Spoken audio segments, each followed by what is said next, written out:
وہ پراسرار غیب دان جس کے متعلق سرحد کے دیہاتی علاقوں میں مشہور ہو گیا تھا کہ آسمان سے آیا ہے، خدا کا دین لایا ہے اور مرے ہوئوں کو زندہ کرتا ہے، اپنے مصاحبوں کے قافلے کے ساتھ سفر کرتا تھا۔ جنہوں نے اسے دیکھا تھا وہ کہتے تھے کہ وہ بوڑھا نہیں، اس کی داڑھی بھورے رنگ کی اور چہرے کی رنگت گوری بتائی جاتی تھی۔ اس نے سر کے بال بڑھا رکھے تھے، لوگ بتاتے تھے کہ اس کی شربتی آنکھوں میں پورے چاند جیسی چمک ہے اور اس کے دانت ستاروں کی طرح سفید اور شفاف ہیں۔ اس کا قد اونچا اور جسم گٹھا ہوا بتایا جاتا تھا، اور وہ بولتا تھا تو سننے والے مسحور ہو جاتے تھے۔ اس کے ساتھ بہت سے مصاحب اور بہت سے اونٹ تھے۔ سامان والے اونٹ الگ تھے، جن میں سے بعض پر بڑے بڑے مٹکے لدے ہوئے ہوتے تھے۔ اس کا قافلہ آبادی سے دور رکتا اور وہیں لوگوں سے ملتا تھا، کسی آبادی میں نہیں جاتا تھا۔ وہ ایک جگہ سے کوچ کرتا تو اس کے آگے آگے کچھ لوگ اونٹ اور گھوڑے بھگا دیتے اور راستے میں آنے والی لوگوں اور بستیوں میں خبر کر دیتے تھے کہ وہ آ رہا ہے۔ یہ لوگ ہر کسی کو اس کی کرامات اور روحانی قوتوں کے کرشمے سناتے تھے۔ لوگ کئی کئی دن اس کے راستے میں بیٹھے رہتے تھے۔ جس رات علی بن سفیان صلاح الدین ایوبی کو بتا رہا تھا کہ محاذ سے قاہرہ کو جانے والی فوج مصر میں مقیم فوج کے خلاف مشتعل ہو گئی ہے، اس رات وہ غیب دان قاہرہ سے بہت دور ایک نخلستان میں خیمہ زن ہوا۔ اس کا ایک اصول یہ تھا کہ چاندنی راتوں میں کسی سے نہیں ملتا تھا، دن کے دوران کسی کے ساتھ بات نہیں کرتا تھا۔ اندھیر راتیں اسے پسند تھیں۔ اس کی محفل ایسی قندیلوں سے روشن ہوتی تھی جن میں سے ہر ایک کا رنگ دوسری سے مختلف تھا۔ ان روشنیوں کا بھی ایک تاثر تھا جو حاضرین محفل کے لیے طلسماتی تھا۔ وہ جہاں خیمہ زن ہوا تھا اس کے کچھ دور ایک بستی تھی جس میں زیادہ تر مسلمان اور کچھ سوڈانی حبشی رہتے تھے۔ اس بستی میں ایک مسجد بھی تھی جہاں کا امام ایک خاموش طبیعت انسان تھا۔ ایک جوان سال آدمی کوئی 1.5-2 مہینوں سے اس کے پاس دینی تعلیم حاصل کرنے آیا کرتا تھا۔ یہ آدمی جو اپنا نام محمود بن احمد بتاتا تھا، کسی دوسری بستی سے مسجد میں جایا کرتا تھا۔ اس کی دلچسپی امام مسجد اور اس کے علم کے ساتھ تھی، مگر اس کی ایک دلچسپی اور بھی تھی۔ یہ ایک جوان لڑکی تھی جس نے اسے اپنا نام سعدیہ بتایا تھا۔ سعدیہ کو محمود اتنا اچھا لگا کہ وہ اسے کئی بار اپنی بکریوں کا دودھ پلا چکی تھی۔ ان کی پہلی ملاقات بستی سے دور ایک ایسی جگہ ہوئی تھی جہاں سعدیہ اپنی 4 بکریاں اور 2 اونٹ چرانے اور انہیں پانی پلانے کے لیے لے گئی تھی۔ محمود وہاں پانی پینے کے لیے رکا تھا۔ سعدیہ نے اس سے پوچھا تھا کہ کہاں سے آیا ہے اور کہاں جا رہا ہے۔ محمود نے کہا تھا کہ نہ کہیں سے آ رہا ہوں نہ کہیں جا رہا ہوں۔ سعدیہ سادگی سے ہنس پڑی تھی۔ جواب ہی کچھ ایسا تھا۔ سعدیہ نے محمود سے قدرتی سا سوال پوچھا، مسلم یا سوڈانی؟ محمود نے جواب دیا کہ وہ مسلمان ہے تو سعدیہ کے ہونٹوں پر مسکراہٹ آ گئی تھی۔ محمود نے اسے اپنا صحیح ٹھکانہ نہیں بتایا تھا۔ اس کے ساتھ کچھ ایسی باتیں کی جو سعدیہ کو اچھی لگی تھیں۔ سعدیہ اس سے سوڈان کی جنگ کے متعلق پوچھنے لگی۔ اس کے انداز سے پتہ چلتا تھا کہ اسے اسلامی فوج کے ساتھ دلچسپی ہے۔ اس نے جب صلاح الدین ایوبی کے متعلق پوچھا تو محمود نے اس کی ایسی تعریفیں کیں جیسے سلطان صلاح الدین ایوبی انسان نہیں، خدا کا اتارا ہوا فرشتہ ہے۔ سعدیہ نے پوچھا، کیا صلاح الدین ایوبی اس سے زیادہ مقدس اور برگزیدہ ہے جو آسمان سے اترا ہے اور مرے ہوئوں کو زندہ کر دیتا ہے؟ صلاح الدین ایوبی مرے ہوئوں کو زندہ نہیں کر سکتا، محمود نے جواب دیا۔ ہم نے سنا ہے کہ لوگ زندہ ہوتے ہیں، انہیں صلاح الدین ایوبی مار ڈالتا ہے۔ سعدیہ نے شکی لہجے میں کہا، لوگ یہ بھی بتاتے ہیں کہ وہ مسلمان ہے اور ہماری طرح کلمہ اور نماز پڑھتا ہے۔ تمہیں کس نے بتایا ہے کہ وہ لوگوں کو مار ڈالتا ہے؟ ہمارے گاؤں میں سے مسافر گزرتے رہتے ہیں اور وہ بتاتے جاتے ہیں کہ صلاح الدین ایوبی بہت برا آدمی ہے۔ سعدیہ نے کہا، تمہاری مسجد کا امام کیا بتاتا ہے؟ محمود نے بتایا، وہ بہت اچھی باتیں بتاتا ہے۔ سعدیہ نے کہا، وہ سب کو کہتا ہے کہ صلاح الدین ایوبی اسلام کی روشنی سارے مصر اور سوڈان میں پھیلانے آیا ہے اور اسلام ہی خدا کا سچا دین ہے۔ محمود اس کے ساتھ اسی موضوع پر بات کرتا رہا تھا۔ سعدیہ سے اس سے پتہ چلا کہ اس کے گاؤں میں ایسے آدمی آتے رہتے ہیں جو اپنے آپ کو مسلمان بتاتے ہیں مگر باتیں ایسی کرتے ہیں کہ کئی لوگوں کے دلوں میں اسلام کے خلاف شکوک پیدا ہو گئے ہیں۔ محمود نے سعدیہ کے شکوک رفع کر دیے اور اپنی ذات، میٹھی زبان اور شخصیت کا اس پر ایسا اثر پیدا کیا کہ سعدیہ نے بے تابی سے کہا کہ وہ اکثر یہیں بکریاں چرانے آیا کرتی ہے اور محمود جب کبھی ادھر سے گزرے تو اسے ضرور ملے۔ محمود اسے جذبات اور حقائق کے درمیان بھٹکتا چھوڑ کر اس کے گاؤں کی طرف چلا گیا۔ سعدیہ یہ سوچتی رہ گئی کہ وہ کون ہے، کہاں سے آیا ہے اور کہاں جا رہا ہے۔ اس کا لباس اسی علاقے کا تھا، مگر اس کی شکل و صورت اور اس کی باتیں بتاتی تھیں کہ وہ اس علاقے کا رہنے والا نہیں۔ سعدیہ کے شکوک صحیح تھے۔ محمود بن احمد دیہاتی علاقے کا رہنے والا نہیں تھا، سکندریہ شہر کا باشندہ تھا اور علی بن سفیان کی داخلی جاسوسی انٹیلیجنس کا ایک ذہین کارکن تھا۔ وہ کئی مہینوں سے اپنے فرض کی ادائیگی کے لیے سرحدی دیہات میں گھوم پھر رہا تھا۔ اس نے کھانے پینے اور رہنے کا انتظام خفیہ رکھا ہوا تھا۔ اس کے ساتھ چند اور جاسوس بھی تھے جو اس علاقے میں پھیلے ہوئے تھے۔ وہ کبھی کبھی اکٹھے ہوتے اور ان کے جو مشاہدات ہوتے تھے وہ اپنے کسی ایک ساتھی کے سپرد کر کے اسے قاہرہ بھیج دیتے تھے۔ اس طرح علی بن سفیان کے شعبے کو پتہ چلتا رہتا تھا کہ سرحدی علاقے میں کیا ہو رہا ہے۔ محمود بن احمد کو سعدیہ مل گئی تو اس نے اس لڑکی کے ساتھ بھی ایسی باتیں کی جن سے اس سے گاؤں اور گرد و پیش کے علاقے کے لوگوں کے خیالات کا علم ہو سکتا تھا۔ اس نے سعدیہ کے گاؤں کی مسجد کے امام کے متعلق خاص طور پر پوچھا تھا۔ وجہ یہ تھی کہ 2 گاؤں میں اس نے ایسے امام مسجد دیکھے تھے جو اسے مشکوک سے لگتے تھے۔ وہاں کے لوگوں سے اسے پتہ چلا تھا کہ یہ دونوں امام نئے نئے آئے ہیں، اس سے پہلے ان مسجدوں میں امام تھے ہی نہیں۔ دونوں جہاد کے خلاف واعظ سناتے اور قرآن کی آیات پڑھ کر غلط تفسیریں بیان کرتے تھے، اور یہ دونوں پر اسرار غیب دان کو برحق بتاتے اور لوگوں میں اس کی زیارت کا اشتیاق پیدا کرتے تھے۔ محمود اور اس کے 2 ساتھیوں نے ان دونوں اماموں کے متعلق رپورٹ قاہرہ بھیج دی تھی اور اب وہ سعدیہ کے گاؤں جا رہا تھا۔ اسے یہ سن کر بہت خوشی ہوئی تھی کہ اس گاؤں کا امام سلطان ایوبی کا مرید اور اسلام کا علم بردار ہے۔ اس نے اسی مسجد کو اپنا ٹھکانہ بنانے کا فیصلہ کر لیا۔ وہ مسجد میں گیا اور امام سے ملا۔ اپنا جھوٹا تعارف کرا کے اس نے کہا کہ وہ مذہبی علم کی تلاش میں مارا مارا پھر رہا ہے۔ امام نے اسے تعلیم دینے کا وعدہ کیا اور اسے مسجد میں رہنے کی پیشکش کی۔ محمود مسجد میں قید نہیں ہونا چاہتا تھا۔ اس نے امام سے کہا کہ وہ 2-3 روز بعد اپنے گھر جایا کرے گا۔ اس نے امام کو بھی اپنا نام نہیں بتایا تھا۔ امام نے اس سے نام پوچھا تو اس نے کچھ اور نام بتا دیا۔ یہ پوچھا کہ وہ کہاں کا رہنے والا ہے تو اس نے دور کسی سرحدی گاؤں کا نام بتا دیا۔ امام مسکرایا اور آہستہ سے بولا، محمود بن احمد، مجھے خوشی ہوئی ہے کہ تم اپنے فرائض سے بے خبر نہیں۔ سکندریہ کے مسلمان فرض کے پکے ہوتے ہیں۔ محمود ایسا چونکا جیسے بدک اٹھا ہو۔ وہ سمجھا کہ یہ امام صلیبیوں کا جاسوس ہے، لیکن امام نے اسے زیادہ دیر تک شک میں نہ رہنے دیا اور کہا، میں محسوس کرتا ہوں کہ مجھے کم از کم تمہارے سامنے اپنے آپ کو بے نقاب کر دینا چاہیے۔ میں تمہارے ہی محکمے کا آدمی ہوں۔ میں تمہارے تمام ساتھیوں کو جو اس علاقے میں ہیں جانتا ہوں۔ مجھے تم میں سے کوئی بھی نہیں جانتا۔ میں محترم علی بن سفیان کے اس عملے کا آدمی ہوں جو دشمن پر نظر رکھنے کے ساتھ ساتھ اپنے جاسوسوں پر بھی نظر رکھتا ہے۔ میں امام بن کر جاسوسی کا کام کر رہا ہوں۔ پھر میں آپ کو دانش مند آدمی نہیں کہوں گا۔ محمود بن احمد نے کہا، آپ نے جس طرح میرے سامنے اپنے آپ کو بے نقاب کیا ہے، اس طرح آپ دشمن کے کسی جاسوس کے سامنے بھی بے نقاب ہو سکتے ہیں۔ مجھے یقین تھا کہ تم میرے آدمی ہو۔ امام نے کہا، ضرورت ایسی آ پڑی ہے کہ تمہیں اپنا اصلی روپ بتانا ضروری سمجھا۔ میرے ساتھ 2 محافظ ہیں جو یہاں کے باشندوں کے بحروپ میں گاؤں میں موجود رہتے ہیں۔ مجھے زیادہ آدمیوں کی ضرورت ہے۔ اچھا ہوا کہ تم آ گئے ہو۔ اس گاؤں میں دشمن کے تخریب کار آ رہے ہیں۔ تم نے اس آدمی کے متعلق سنا ہوگا جس کے متعلق مشہور ہو گیا ہے کہ وہ مستقبل کے اندھیرے کی خبر دیتا اور مرے ہوئوں کو زندہ کرتا ہے۔ یہ گاؤں بھی اس کی اندیکھی کرامات کی زد میں آ گیا ہے۔ میں نے گاؤں والوں کو شروع میں بتایا تھا کہ یہ سب جھوٹ ہے اور لاشوں میں کوئی انسان جان نہیں ڈال سکتا، مگر اس کی شہرت کا جادو اتنا سخت ہے کہ لوگ میرے خلاف ہونے لگے ہیں۔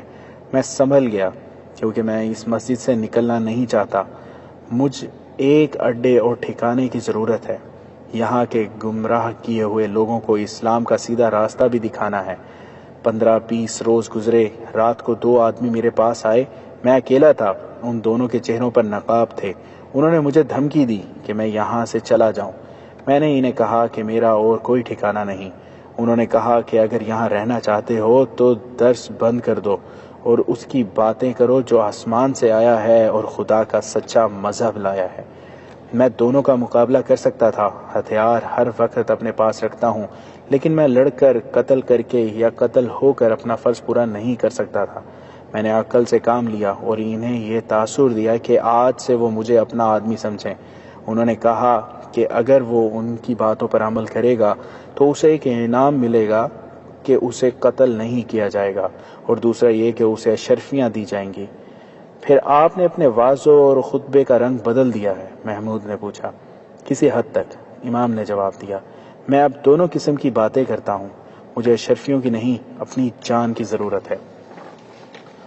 میں اپنا فرض ادا کیے بغیر مرنا نہیں چاہتا۔ میں گاؤں سے باہر جا کر تمہیں یا تمہارے کسی ساتھی کو ڈھونڈنا بھی نہیں چاہتا، کیونکہ اس کی جان بھی خطرے میں پڑ جاتی۔ خدا نے خود ہی تمہیں میرے پاس بھیج دیا ہے۔ میرے محافظ اس رات میرے پاس نہیں تھے، اب تم ہی میرے ساتھ رہو۔ تم میرے شاگرد کی حیثیت سے میرے ساتھ رہو گے۔ تم سیدھی سادھی گنواروں کی سی باتیں کیا کرنا۔ گاؤں میں 4-5 آدمی ایسے ہیں جو ہمارا ساتھ دے سکتے ہیں۔ اگر ہمیں قریب کوئی سرحدی دستہ مل جائے تو ہمارا مقصد پورا ہو سکتا ہے، مگر ہمارے سرحدی دستوں کے کسی کماندار پر بھروسہ کرنا بڑا خطرناک ہے۔ دشمن نے اشرفیوں اور عورتوں سے انہیں بھی اپنے ساتھ ملا لیا ہے۔ وہ تنخواہ ہمارے خزانے سے لیتے ہیں اور کام دشمن کا کرتے ہیں۔ محمود بن احمد اس کے پاس رک گیا۔ اسی روز امام نے اسے اپنے دونوں محافظوں سے ملا دیا۔ شام کو جب سعدیہ مسجد میں امام کے لیے کھانا لے کر آئی تو محمود کو دیکھ کر ٹھٹک گئی اور مسکرائی۔ محمود نے پوچھا، میرے لیے کھانا نہیں لاؤ گی؟ سعدیہ کھانا امام کے حجرے میں رکھ کر دوڑی گئی اور روٹی کے ساتھ ایک پیالے میں بکریوں کا دودھ بھی لے آئی۔ وہ چلی گئی تو امام نے محمود سے کہا، یہ علاقے کی سب سے زیادہ خوبصورت لڑکی ہے، ذہین بھی ہے اور کم عمر بھی۔ اس کا سودا ہو رہا ہے۔ سودا یا شادی؟ سودا، امام نے کہا۔ تم جانتے ہو کہ ان لوگوں کی شادی دراصل سودا ہوتا ہے، مگر سعدیہ کا سیدھا سودا ہو رہا ہے۔ ہمیں اس کے متعلق پریشان نہیں ہونا چاہیے تھا، لیکن خریدار مشکوک لوگ ہیں، وہ یہاں کے رہنے والے نہیں۔ یہ وہی لوگ معلوم ہوتے ہیں جو مجھے دھمکی دے گئے ہیں۔ تم اچھی طرح سمجھ سکتے ہو کہ وہ اس لڑکی کو اپنے رنگ میں رنگ کر ہمارے خلاف استعمال کریں گے۔ اس لیے اسے بچانا ضروری ہے، اور اس لیے بھی اسے بچانا ضروری ہے کہ یہ لڑکی مسلمان ہے۔ ہمیں سلطنت کے ساتھ ساتھ سلطنت کی بچیوں کی عصمت کی حفاظت بھی کرنی ہے۔ مجھے امید ہے کہ یہ سودا نہیں ہو سکے گا۔ سعدیہ کے باپ کو میں نے اپنا مرید بنا رکھا ہے، لیکن وہ غریب اور تنہا آدمی ہے اور رسم و رواج سے بھاگ بھی نہیں سکتا۔ بہرحال سلطنت اور سعدیہ کی عصمت کے محافظ ہمارے سوا اور کوئی نہیں۔ اس کے بعد محمود امام کا شاگرد بن گیا۔ دن گزرنے لگے اور اس کی ملاقاتیں سعدیہ کے ساتھ ہونے لگیں۔ لڑکی چراگاہ میں چلی جاتی اور محمود وہاں پہنچ جاتا تھا۔ ان کی بے تکلفی بڑھ گئی اور محمود نے سعدیہ سے پوچھا کہ وہ کون لوگ ہیں جو اسے خریدنا چاہتے ہیں۔ سعدیہ انہیں نہیں جانتی تھی، اس کے لیے وہ اجنبی تھے۔ انہوں نے اسے اس طرح آ کر دیکھا تھا جس طرح گائے بھینس کو خریدنے سے پہلے دیکھا جاتا ہے۔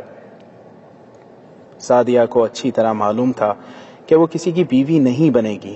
اسے عرب کا کوئی دولت مند تاجر یا کوئی امیر یا وزیر اپنے حرم میں رکھ کر قید کر لے گا، جہاں وہ اپنا گھر بسائے بغیر بوڑھی ہو کر مر جائے گی، یا اسے ناچنا سکھا کر تفریح کا چیز بنا لیا جائے گا۔ اس نے اپنے گاؤں کے فوجیوں سے ایسی لڑکیوں کے بہت سے قصے سنے تھے۔ وہ اتنے پسماندہ علاقے میں رہتے ہوئے بھی ذہین تھی اور اپنا برا بھلا سوچ سکتی تھی۔ اس نے محمود کو دیکھا تو اسے دل میں بٹھا لیا، اور اس نے جب یہ دیکھا کہ محمود اسے چاہنے لگا ہے تو اس نے دل میں یہ ارادہ پختہ کر لیا کہ وہ فروخت نہیں ہوگی۔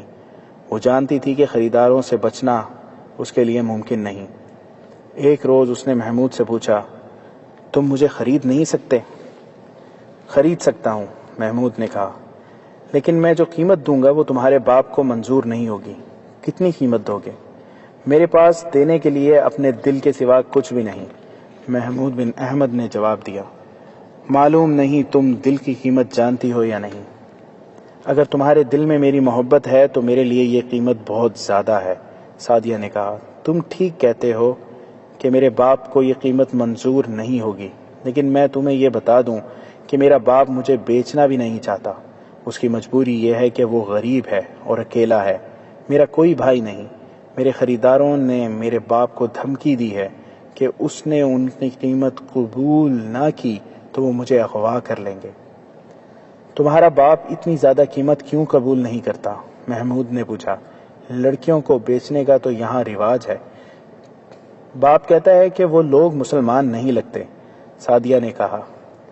میں نے بھی باپ سے کہہ دیا ہے کہ میں کسی غیر مسلم کے پاس نہیں جاؤں گی۔ اس نے بےتاب ہو کر کہا، تم اگر مجھے اپنے ساتھ لے جانے کے لیے تیار ہو تو میں ابھی تمہارے ساتھ چل پڑوں گی۔ میں تیار ہوں، محمود نے کہا۔ تو چلو، سعدیہ نے کہا، آج ہی رات چلو۔ نہیں، محمود کے منہ سے نکل گیا، میں اپنا فرض پورا کیے بغیر کہیں بھی نہیں جا سکتا۔ کیسا فرض؟ سعدیہ نے پوچھا۔ محمود بن احمد چونکا۔ وہ سعدیہ کو نہیں بتا سکتا تھا کہ اس کا فرض کیا ہے۔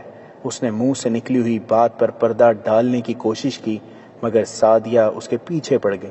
محمود کو اچانک یاد آ گیا۔ اس نے کہا، میں امام سے مذہبی تعلیم لینے آیا ہوں، اس کی تکمیل کے بغیر میں کہیں نہیں جاؤں گا۔ اس وقت تک مجھے معلوم نہیں کہاں پہنچا دیا جائے گا، سعدیہ نے کہا۔ محمود فرض کو ایک لڑکی پر قربان کرنے پر آمادہ نہ ہو سکا۔ اس کے دل میں یہ شک بھی پیدا ہوا کہ یہ لڑکی دشمن کی جاسوس بھی ہو سکتی ہے، جسے اسے بیکار کرنے کے لیے استعمال کیا جا رہا ہے۔ لہذا اس نے سعدیہ کے متعلق چھان بین کرنا ضروری سمجھا۔ صلاح الدین ایوبی کی فوج قاہرہ سے 8-10 میل دور تھی۔ اسے بتا دیا گیا تھا کہ فوج مشتعل ہے اور مصر کی فوج پر ٹوٹ پڑے گی۔ سلطان ایوبی نے وہاں پڑاؤ کا حکم دے دیا اور سپاہیوں میں گھومنے پھرنے لگا۔ وہ خود سپاہیوں کے جذبات کا جائزہ لینا چاہتا تھا۔ وہ ایک سوار کے پاس رکا تو کئی سوار اور پیادہ اس کے گرد جمع ہو گئے۔ اس نے ان کے ساتھ غیر ضروری سی باتیں کی تو ایک سوار بول پڑا۔ اس نے پوچھا، گستاخی معاف سالار اعظم، یہاں پڑاؤ کی ضرورت نہیں تھی، ہم شام تک قاہرہ پہنچ سکتے ہیں۔ تم لوگ لڑتے لڑتے آئے ہو، سلطان ایوبی نے کہا، میں تمہیں اس کھلے صحرا میں آرام دینا چاہتا ہوں۔ ہم لڑتے آئے ہیں اور لڑنے جا رہے ہیں، سوار نے کہا۔ لڑنے جا رہے ہیں؟ سلطان ایوبی نے انجان بنتے ہوئے پوچھا۔ میں تو تمہیں قاہرہ لے جا رہا ہوں جہاں تم اپنے دوستوں سے ملو گے۔ وہ ہمارے دشمن ہیں، سوار نے کہا۔ اگر یہ سچ ہے کہ ہمارے دوست بغاوت کرنے پر تلے ہوئے ہیں تو وہ ہمارے دشمن ہیں، صلیبیوں سے بدترین دشمن ہیں، ایک اور سپاہی نے کہا۔ کیا یہ سچ نہیں سالار اعظم کہ قاہرہ میں غداری اور بغاوت ہو رہی ہے؟ کسی اور نے پوچھا۔ کچھ گڑبڑ سنی ہے، سلطان ایوبی نے کہا، میں مجرموں کو سزا دوں گا۔ آپ پوری فوج کو کیا سزا دیں گے؟ ایک سوار نے کہا۔ سزا ہم دیں گے، ہمیں کمانداروں نے قاہرہ کے سارے حالات بتا دیے ہیں۔ ہمارے ساتھی شوبک اور کرک میں شہید ہوئے ہیں۔ دونوں شہروں کے اندر ہماری بیٹیوں اور بہنوں کی عصمت دری ہوئی ہے اور کرک میں ابھی تک ہو رہی ہے۔ ہمارے ساتھی قلعے کی دیواروں سے دشمن کی پھینکی ہوئی آگ میں زندہ جل گئے ہیں۔ قبلہ اول پر کافروں کا قبضہ ہے اور ہماری فوج قاہرہ میں بیٹھی عیش کر رہی ہے، آپ کے خلاف بغاوت کی تیاری کر رہی ہے۔ جنہیں شہیدوں کا پاس نہیں، اپنی بیٹیوں کی عصمتوں کا خیال نہیں، انہیں زندہ رہنے کا بھی حق نہیں۔ ہم جانتے ہیں وہ اسلام کے دشمن کے ساتھ دوست بن گئے ہیں۔ ہم جب تک غداروں کی گردنیں اپنے ہاتھوں سے نہیں کاٹیں گے ہمیں شہیدوں کی روحیں معاف نہیں کریں گی۔ ذرا ان زخمیوں کو دیکھیے جنہیں ہم اپنے ساتھ لا رہے ہیں، کسی کی ٹانگ نہیں، کسی کا بازو نہیں۔ کیا یہ اس لیے ساری عمر کے لیے اپاہج ہو گئے ہیں کہ ہمارے ساتھی اور ہمارے دوست دشمن کے ہاتھوں میں کھیلیں؟ ہم انہیں اپنے ہاتھوں سزا دیں گے اور پھر ایسا شور برپا ہو گیا کہ ساری فوج وہاں جمع ہو گئی۔ صلاح الدین ایوبی کے لیے اس جوش و خروش پر قابو پانا مشکل ہو گیا۔ وہ سپاہیوں کے جوش اور جذبے کو سرد کر کے ان کا دل بھی نہیں توڑنا چاہتا تھا۔ اس نے انہیں صبر و تحمل کی تلقین کی، کوئی حکم نہ دیا۔ اپنے خیمے میں گیا، مشیروں اور نائبین کو بلا کر کہا کہ یہ فوج اگلے حکم تک یہیں پڑاؤ کرے گی۔ اس نے کہا، میں نے دیکھ لیا ہے کہ خانہ جنگی ہوگی۔ فوج کا آپس میں ٹکرا جانا دشمن کے لیے فائدہ مند ہوتا ہے۔ میں آج رات قاہرہ جا رہا ہوں، کسی کو معلوم نہ ہو سکے کہ میں یہاں نہیں ہوں۔ سپاہیوں کے جوش کو سرد کرنے کی بھی کوشش نہ کی جائے۔ اس نے ضروری احکام اور ہدایات دے کر کہا، ہماری قاہرہ والی فوج جو بغاوت پر آمادہ ہے میری نظر میں بے گناہ ہے۔ ہماری قوم کے وہ نوجوان جو جوئے اور ذہنی عیاشی کے عادی ہوتے جا رہے ہیں وہ بھی بے گناہ ہیں۔ فوج کو ہمارے اعلیٰ حکام نے غلط باتیں بتا کر بھڑکایا ہے۔ انہی حکام کے ایما پر دشمن نے ہمارے ملک کے سب سے بڑے شہر میں ذہنی عیاشی کا سامان پھیلائے ہیں۔ اس اخلاقی تباہ کاری کو فروغ صرف اس لیے حاصل ہوا ہے کہ ہماری انتظامیہ کے وہ حکام جنہیں اس تخریب کاری کو روکنا تھا وہ اسے پھیلانے میں شریک ہیں۔ دشمن انہیں اجرت دے رہا ہے۔ جب کسی قوم کے سربراہ اور عمرہ دشمن کے ہاتھوں میں کھیلنے لگتے ہیں تو اس قوم کا یہی حشر ہوتا ہے۔ ہماری فوج سوڈان کے ظالم صحرا میں بکھری ہوئی لڑ رہی ہے، کٹ رہی ہے، سپاہی بھوکے اور پیاسے مر رہے ہیں اور ہمارے حاکم ان کی کمک رسد اور ہتھیار روکے بیٹھے ہیں۔ کیا یہ دشمن کی سازش نہیں جسے ہمارے اپنے بھائی کامیاب کر رہے ہیں؟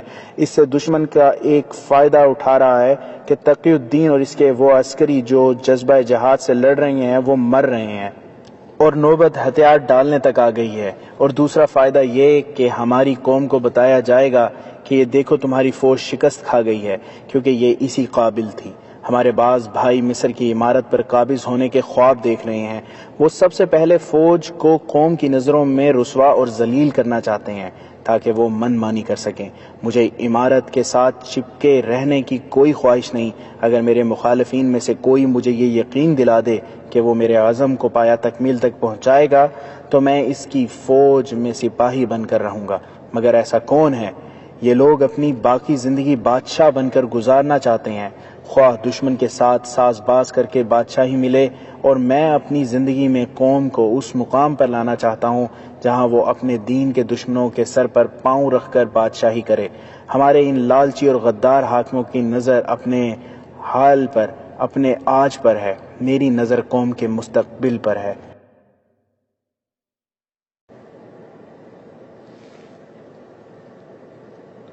اس نے بولتے بولتے توقف کیا اور کہا، میرا گھوڑا فوراً تیار کرو۔ اس نے ان افراد کے نام لیے جنہیں اس کے ساتھ جانا تھا۔ اس نے کہا، نہایت خاموشی سے ان سب کو بلاؤ اور انہیں قاہرہ چلنے کے لیے کہو۔ میرا خیمہ یہیں لگا رہنے دو تاکہ کسی کو شک نہ ہو کہ میں یہاں نہیں ہوں۔ اس نے گہرا سانس لیا اور کہا، میں آپ کو سختی سے ذہن نشین کراتا ہوں کہ جو فوج بغاوت کے لیے تیار ہے میں اس کے خلاف کوئی کارروائی نہیں کروں گا۔ تم میں سے کوئی بھی اس فوج کے خلاف کدورت نہ رکھے۔ اسی طرح اپنے نوجوانوں کو بھی قابل نفرت نہ سمجھنا۔ میں ان کے خلاف کارروائی کروں گا جو فوج اور قوم کو گمراہ اور ذلیل کرنے کے ذمہ دار ہیں۔ یہی فوج جب اپنے دشمن کے سامنے آئے گی اور دشمن اس کا تیروں سے استقبال کرے گا تو فوج کو یاد آئے گا کہ وہ اللہ کی فوج ہے۔ دماغ سے بغاوت کے کیڑے نکل جائیں گے۔ آپ جب اپنے بچوں کو اپنے دین کا دشمن دکھائیں گے تو ان کا ذہن از خود جوئے سے ہٹ کر جہاد کی طرف آ جائے گا۔ میں آپ کو صاف الفاظ میں بتا دیتا ہوں کہ اسلام اور سلطنت اسلامیہ کی بقا اور وقار فوج کے بغیر ممکن نہیں۔ میں صلیبیوں اور یہودیوں کے عزائم اور ان کے طرز جنگ اور ان کی زمین دوز کاروائیوں کو دیکھ کر کہہ سکتا ہوں کہ وہ اسلام کی فوج کو کمزور کر کے اسلام کا خاتمہ کریں گے۔ جس روز اور جس دور میں کسی بھی مسلمان ملک کی فوج کمزور ہو گئی وہ ملک اپنی آزادی اور اپنا وقار کھو بیٹھے گا۔ کسی بھی دور میں کوئی مسلمان مملکت مضبوط اور باوقار فوج کے بغیر زندہ نہیں رہ سکے گی۔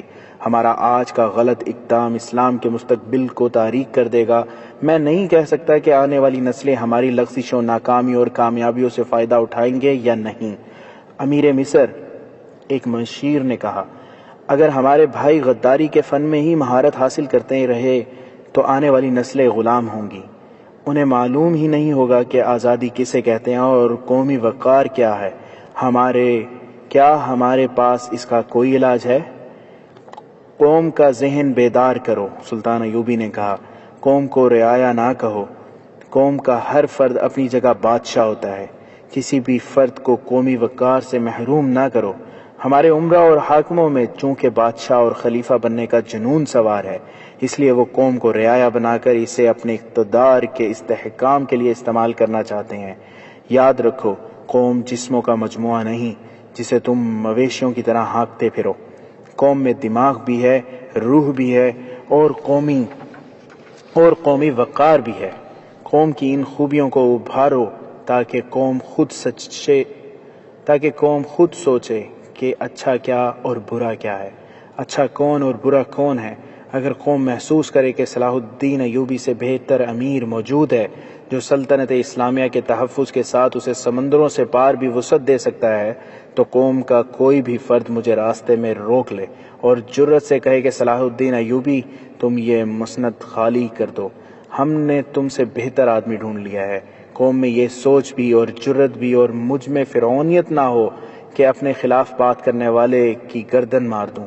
مجھے یہی خطرہ نظر آ رہا ہے کہ ملت اسلامیہ ایسے ہی فرعونوں کی نظر ہو جائے گی، قوم کو رعایا اور مویشی بنا دیا جائے گا، پھر مسلمان نہیں رہیں گے یا برائے نام مسلمان ہوں گے۔ مذہب تو شاید ان کا یہی رہے گا، مگر تہذیب و تمدن صلیبیوں کا ہوگا۔ اتنے میں ایک محافظ نے اندر آ کر بتایا کہ گھوڑا تیار ہے اور جن 3-4 نائب سالاروں کو بلایا گیا تھا وہ بھی آ گئے ہیں۔ سلطان ایوبی نے اپنے ساتھ 4 محافظ لیے، باقی محافظ دستے سے کہا کہ وہ اس کے خالی خیمے پر پہرا دیتے رہیں اور کسی کو پتہ نہ چلے کہ وہ یہاں نہیں۔ اس نے اپنے ساتھ جانے والے عملے سے کہا کہ وہ خاموشی سے فلاں جگہ پہنچ جائیں اور ان سے آ ملے گا۔ اس نے اپنا قائم مقام مقرر کیا اور باہر نکل گیا۔ صحرا تاریک تھا، 14 گھوڑے سر پر دوڑے جا رہے تھے۔ صلاح الدین ایوبی تاریکی چھٹنے سے پہلے قاہرہ پہنچ جانا چاہتا تھا۔ علی بن سفیان کو اس نے اپنے ساتھ رکھا تھا۔ اس کی فوج پڑاؤ میں گہری نیند سو گئی تھی۔ جاگنے والے سنتریوں کو بھی علم نہیں ہو سکتا تھا کہ ان کا سالار اعلیٰ نکل گیا ہے۔ قاہرہ والوں کے تو وہم و گمان میں بھی نہیں آ سکتا تھا کہ صلاح الدین ایوبی مصر میں داخل ہو چکا ہے۔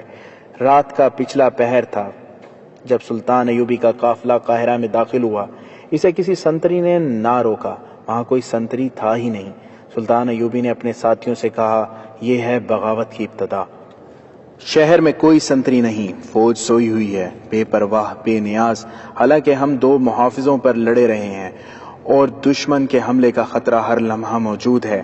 اپنے ٹھکانے پر پہنچتے ہی ایک لمحہ آرام کیے بغیر اس نے مصر کے قائم مقام سالار اعلیٰ کو بلا لیا، الادریس کو بھی بلا لیا، جس کے دونوں جوان بیٹوں کو غداروں نے دھوکے میں ایک دوسرے کے ہاتھوں قتل کرا دیا تھا۔ قائم مقام سالار اعلیٰ سلطان ایوبی کو دیکھ کر گھبرا گیا۔ سلطان ایوبی نے الادریس سے افسوس کا اظہار کیا۔ الادریس نے کہا، میرے بیٹے میدان جنگ میں جانے دیتے تو مجھے خوشی ہوتی، وہ دھوکے میں مارے گئے ہیں۔ اس نے کہا، یہ وقت میرے بیٹوں کے ماتم کرنے کا نہیں، آپ نے مجھے کسی اور مقصد کے لیے بلایا تھا، حکم فرمائیں۔ قائم مقام سالار اعلیٰ محب اسلام تھا۔ ان دونوں سے سلطان ایوبی نے قاہرہ کے اندرونی حالات کے متعلق تفصیلی رپورٹ لی اور پوچھا کہ ان کی نظر میں کون کون سے حاکم مشتبہ ہیں۔ وہ فوجی حکام کے متعلق خاص طور پر پوچھ رہا تھا۔ اسے چند ایک نام بتائے گئے۔ اس نے احکام دینے شروع کر دیے، جن میں اہم یہ تھے کہ مشتبہ حکام کو قاہرہ میں مرکزی کمان میں رہنے دیا جائے اور تمام فوج کو سورج نکلنے سے پہلے کوچ کی تیاری میں جمع کر لیا جائے، اور بھی بہت سی ہدایات دے کر سلطان ایوبی نے ایک پلان تیار کرنا شروع کر دیا۔ کچھ ہدایات علی بن سفیان کو دے کر اسے فارغ کر دیا۔ کچھ دیر بعد فوج کے کیمپ میں ہڑبونگ مچ گئی۔ فوج کو قبل از وقت جگا لیا گیا تھا۔ فوج اور انتظامیہ کے مشتبہ حکام کو صلاح الدین ایوبی کے ہیڈ کوارٹر میں بلا لیا گیا تھا۔ وہ حیران تھے کہ یہ کیا ہو گیا ہے۔ انہیں اتنا ہی پتہ چلا تھا کہ سلطان ایوبی آ گیا ہے۔ انہوں نے اس کا گھوڑا بھی دیکھ لیا تھا، لیکن انہیں سلطان ایوبی نظر نہیں آ رہا تھا، اور سلطان ایوبی انہیں ابھی ملنا بھی نہیں چاہتا تھا۔ اس نے انہیں کوچ تک فوج سے الگ رکھنے کا بندوبست کر دیا تھا۔ یہی اس کا مقصد تھا۔ ابھی صبح کی روشنی صاف نہیں ہوئی تھی، فوج ترتیب سے کھڑی کر دی گئی۔ پیادوں اور سواروں کی صفوں کے پیچھے رسد اور دیگر سامان سے لدے ہوئے اونٹ تھے۔ سلطان ایوبی نے فوج کو یہ ٹریننگ خاص طور پر دی تھی کہ جب بھی فوری کوچ کا حکم ملے تو فوج 1 گھنٹے کے اندر بما رسد اور دیگر سامان کے قافلے کے ساتھ تیار ہو جائے۔ اسی ٹریننگ اور مشق کا کرشمہ تھا کہ فوج طلوع صبح کے ساتھ ہی کوچ کے لیے تیار ہو گئی تھی۔ سلطان ایوبی اپنے گھوڑے پر سوار ہو گیا۔ اس کے ساتھ مصر کا قائم مقام سالار اعلیٰ بھی تھا۔ سلطان ایوبی نے فوج کو ایک نظر دیکھا اور ایک صف کے سامنے گزرنے لگا۔ اس کے چہرے پر مسکراہٹ تھی۔ اس کے منہ سے بار بار یہ الفاظ نکلتے تھے، آفرین، صد آفرین، اسلام کے پاسبانوں، تم پر اللہ تعالیٰ کی رحمت ہو۔ صلاح الدین ایوبی کی شخصیت کا اپنا ایک اثر تھا جسے ہر ایک سپاہی محسوس کر رہا تھا۔ اس کے ساتھ اس کی مسکراہٹ اور داد و تحسین کے کلمے سپاہیوں پر اس اثر کو اور زیادہ گہرا کر رہے تھے۔ امیر اور سالار اعلیٰ کا سپاہیوں کے اتنا قریب جانا ہی کافی تھا۔ تمام فوج کا معائنہ کر کے سلطان ایوبی نے مکمل طور پر بلند آواز سے فوج سے خطاب کیا۔ اس وقت کی تحریروں میں اس کے جو الفاظ محفوظ ملتے ہیں وہ کچھ اس طرح تھے: اللہ کے نام پر کٹ مرنے والے مجاہدوں، اسلام کی ناموس تمہاری تلواروں کو پکار رہی ہے۔ تم نے شوبک کا مضبوط قلعہ، جو کفر کا سب سے زیادہ مضبوط مورچہ تھا، ریت کا ٹیلا سمجھ کر توڑ ڈالا تھا۔ تم نے صلیبیوں کو صحراؤں میں بکھیر کر مارا اور جنت الفردوس میں جگہ بنا لی۔ تمہارے ساتھی، تمہارے عزیز دوست تمہارے سامنے شہید ہوئے، تم نے انہیں اپنے ہاتھوں سے دفن کیا۔ ان چھاپا مار شہیدوں کو یاد کرو جو دشمن کی صفوں کے پیچھے جا کر شہید ہوئے۔ تم ان کا جنازہ نہ پڑھ سکے، ان کی لاشیں بھی نہ دیکھ سکے۔ تم تصور کر سکتے ہو کہ دشمن نے ان کی لاشوں کے ساتھ کیا سلوک کیا ہوگا۔ شہیدوں کے یتیم بچوں کو یاد کرو، ان کی بیویوں کو یاد کرو جن کے سہاگ خدا کے نام پر قربان ہو گئے ہیں۔ آج شہیدوں کی روحیں تمہیں للکار رہی ہیں، تمہاری غیرت کو اور تمہاری مردانگی کو پکار رہی ہیں۔ دشمن نے کرک کے قلعے کو اتنا مضبوط کر لیا ہے کہ تمہارے کئی ساتھی دیواروں سے پھینکی ہوئی آگ میں جل گئے ہیں۔ تم اگر وہ منظر دیکھتے تو سر کی ٹکڑوں سے قلعے کی دیواریں توڑ دیتے۔ وہ آگ میں جلتے رہے اور دیوار میں شگاف ڈالنے کی کوشش کرتے رہے۔ موت نے انہیں مہلت نہ دی۔ عظمت اسلام کے پاسبانوں، کرک کے اندر تمہاری بیٹیوں اور تمہاری بہنوں کی عصمت دری ہو رہی ہے۔ بوڑھوں سے مویشیوں کی طرح مشقت لی جا رہی ہے۔ جوانوں کو قید میں ڈال دیا گیا ہے، ماؤں کو بچوں سے الگ کر دیا گیا ہے، مگر میں کہ جس نے پتھروں کے قلعے توڑے ہیں، مٹی کا قلعہ سر نہیں کر سکا۔ میری طاقت تم ہو، میری ناکامی تمہاری ناکامی ہے۔ اس کی آواز اور زیادہ بلند ہو گئی۔ اس نے بازو اوپر کر کے کہا، میرا سینہ تیروں سے چھلنی کر دو۔ میں ناکام لوٹا ہوں، مگر میری جان لینے سے پہلے میرے کان میں یہ خوشخبری ضرور ڈالنا کہ تم نے کرک لے لیا ہے اور اپنی عصمت بریدہ بیٹیوں کو سینے لگا لیا ہے۔ اس وقت کا ایک واقعہ نگار الاسدی لکھتا ہے کہ یوں معلوم ہوتا تھا جیسے گھوڑے اپنے سواروں کی جذباتی کیفیت کو سمجھتے تھے۔ سوار خاموش تھے، لیکن کئی گھوڑے بڑی زور سے ہنہنائے۔ تڑاخ تڑاخ کی آوازیں سنائی دیں۔ سوار باغوں کو زور سے جھٹک کر اپنی بےتابی اور جذبہ انتقام کی شدت کا اظہار کر رہے تھے۔ ان کی زبانیں خاموش تھیں، ان کے چہرے لال سرخ ہو کر ان کے جذبات کی ترجمانی کر رہے تھے۔ سلطان ایوبی کے الفاظ تیروں کی طرح ان کے دلوں میں اترتے جا رہے تھے۔ بغاوت کی چنگاریاں بجھ چکی تھیں۔ سلطان ایوبی کا مقصد پورا ہو رہا تھا۔ سلطنت اسلامیہ کی عصمت کے محافظوں، تم کفار کے لیے دہشت بن گئے ہو۔ تمہاری تلواروں کو کند کرنے کے لیے آج صلیبی اپنی بیٹیوں کی عصمت اور حشیش استعمال کر رہے ہیں۔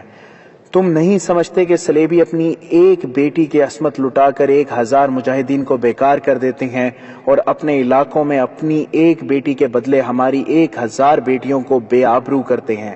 تمہارے درمیان ایک فاحشہ عورت بھیج کر ہماری سینکڑوں بیٹیوں کو فاحشہ بنا لیتے ہیں۔ جاؤ اور اپنی بیٹیوں کی عصمتوں کو بچاؤ۔ تم کرک جا رہے ہو، جس کی دیواروں کے گھیرے میں قرآن کے ورق بکھرے ہوئے ہیں اور جہاں کی مسجدیں صلیبیوں کے لیے بیت الخلاء بن گئی ہیں۔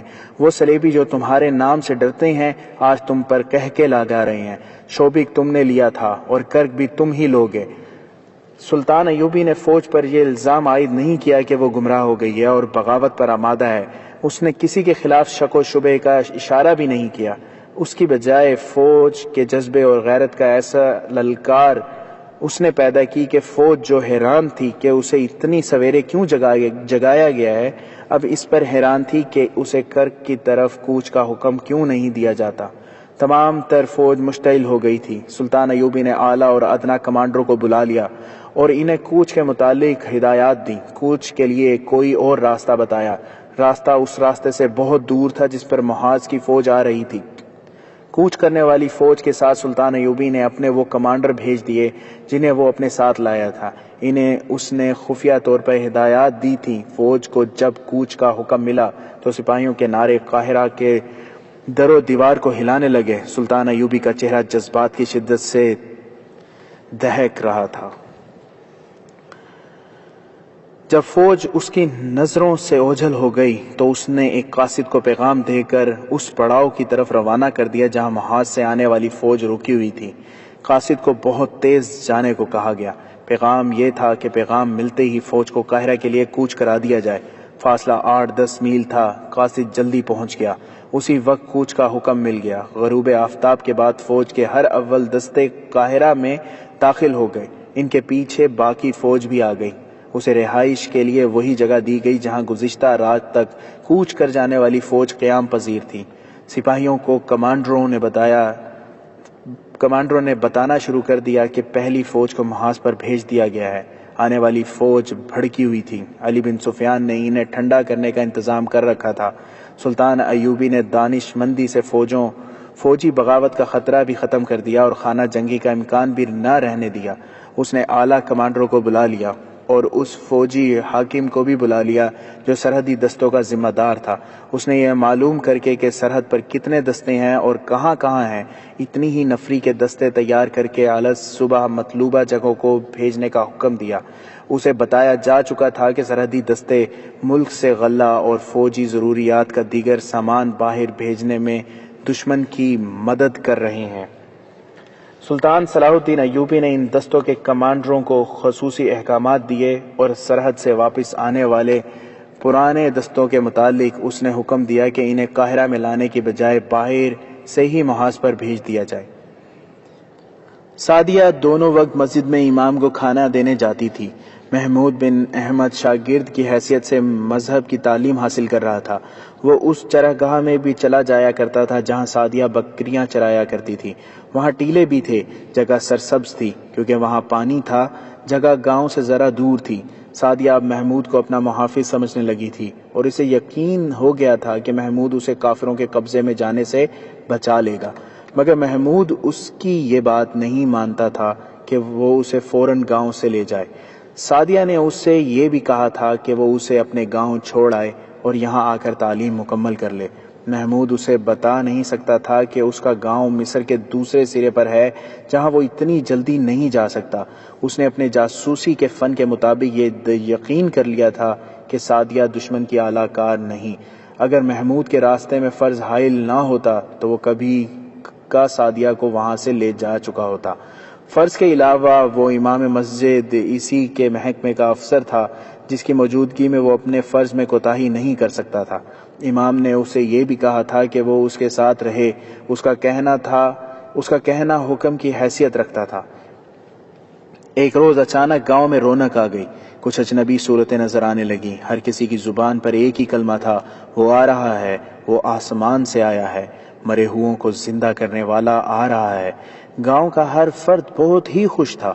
وہ کہتے تھے کہ ان کی مرادیں پوری کرنے والا آ رہا ہے۔ سعدیہ دوڑتی آئی اور محمود بن احمد سے کہا، تم نے بھی سنا ہے کہ وہ آ رہا ہے؟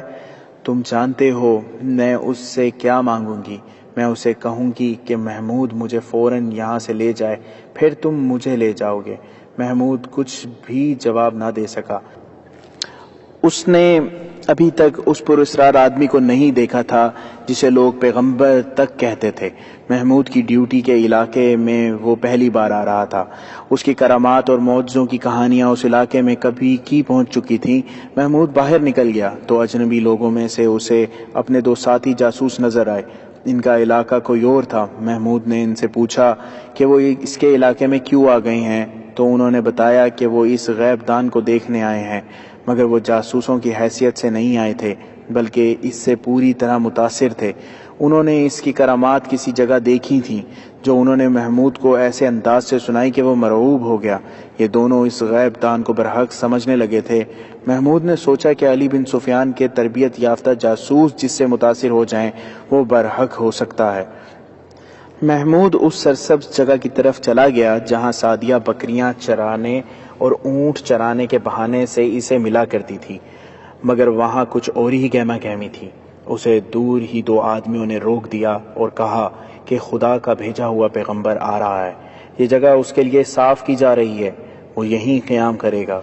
اس نے دور سے دیکھا کہ ایک ٹیلے میں غار سا بنایا جا رہا تھا اور جگہ ہموار کی جا رہی تھی۔ اب وہاں کسی کو جانے کی اجازت نہیں تھی۔ گاؤں کے لوگ کام دھندا چھوڑ کر وہاں جمع ہو رہے تھے۔ اجنبی آدمی جو اس جگہ صفائی وغیرہ کا کام کرتے تھے باری باری آ کر لوگوں کو اس کے معجزے سناتے تھے۔ لوگ مسرور اور مسحور ہو جاتے تھے۔ رات کو بھی لوگ وہاں کھڑے رہے۔ ان کی عقیدت مندی کا یہ عالم تھا کہ مسجد میں بھی کوئی نہ گیا۔ دوسرے دن کی ابھی صبح طلوع ہوئی تھی کہ لوگ پھر وہیں پہنچ گئے۔ انہیں دور ہی روک دیا گیا۔ رات کے وقت اجنبی چہروں میں اضافہ ہو گیا۔ یہ لوگ وہاں گڑھے بھی کھود رہے تھے۔ ان کے ساتھ چند اونٹ تھے جن پر بہت سارا سامان لدا ہوا تھا۔ یہ سامان کھولا جانے لگا تو انہیں بہت سے خیمے نظر آئے جو کھول کر نصب کیے جا رہے تھے۔ شام گہری ہونے لگی، راتیں تاریک ہوا کرتی تھیں۔ چاند رات کے پچھلے پہر ابھرتا تھا۔ اس غیب دان کے متعلق بتایا جاتا تھا کہ صرف تاریک راتوں میں لوگوں کو اپنا آپ دکھاتا ہے۔ شام کے بعد بھی گاؤں کے لوگ وہاں موجود رہے۔ ایک طرف گاؤں کی عورتیں بھی کھڑی تھیں جن میں سعدیہ بھی تھی۔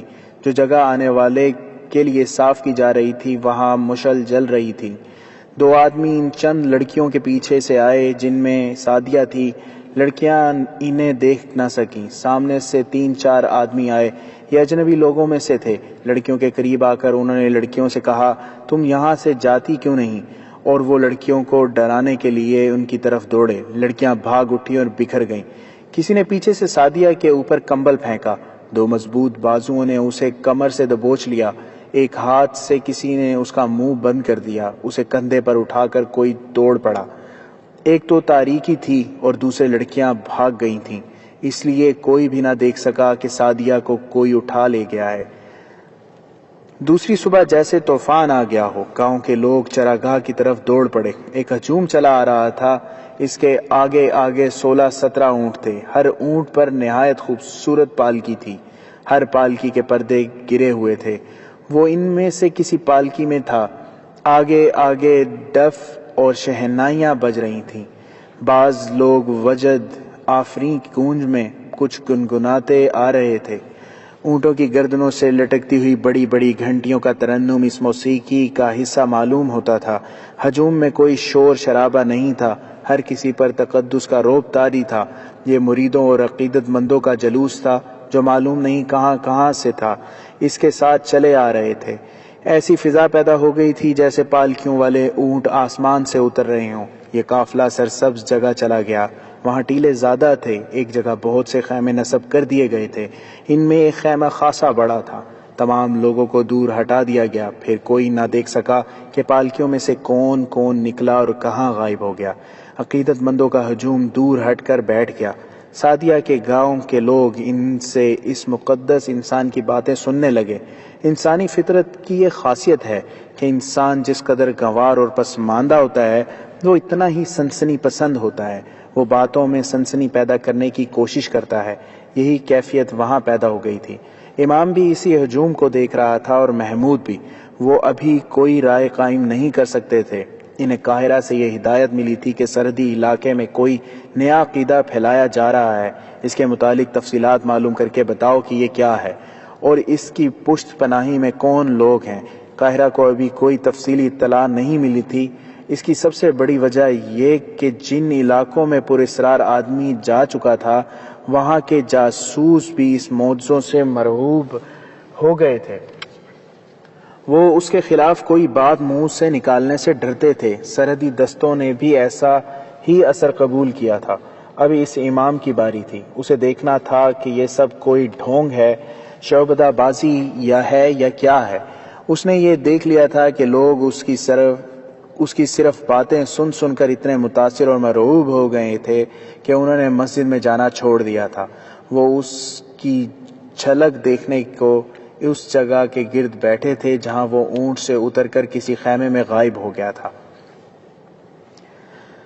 امام اور محمود وہاں کھڑے تھے۔ سعدیہ کا باپ ان کے پاس آن رکا۔ اس نے پریشانی کے عالم میں بتایا کہ سعدیہ رات سے غائب ہے۔ لڑکیوں نے اسے بتایا تھا کہ انہیں چند آدمیوں نے سامنے سے آ کر ڈرایا اور وہاں سے بھگا دیا تھا۔ ایک لڑکی نے بتایا کہ اس نے وہاں سے پیچھے 2 آدمی دیکھے تھے، اس سے آگے کسی کو کچھ علم نہ تھا۔ باپ سعدیہ کی تلاش میں چل پڑا۔ محمود بھی اس کے ساتھ ہو لیا۔ وہاں اسے سعدیہ کہاں مل سکتی تھی مگر وہ باپ تھا۔ بے چینی سے ادھر ادھر گھومنے پھرنے لگا۔ محمود اس کے ساتھ رہا۔ انہیں ایک اجنبی نے روک لیا اور پوچھا، کیا تم لوگ کسی کو ڈھونڈ رہے ہو؟ سعدیہ کے باپ نے اس سے بتایا کہ گزشتہ رات اس کی لڑکی لاپتہ ہو گئی ہے۔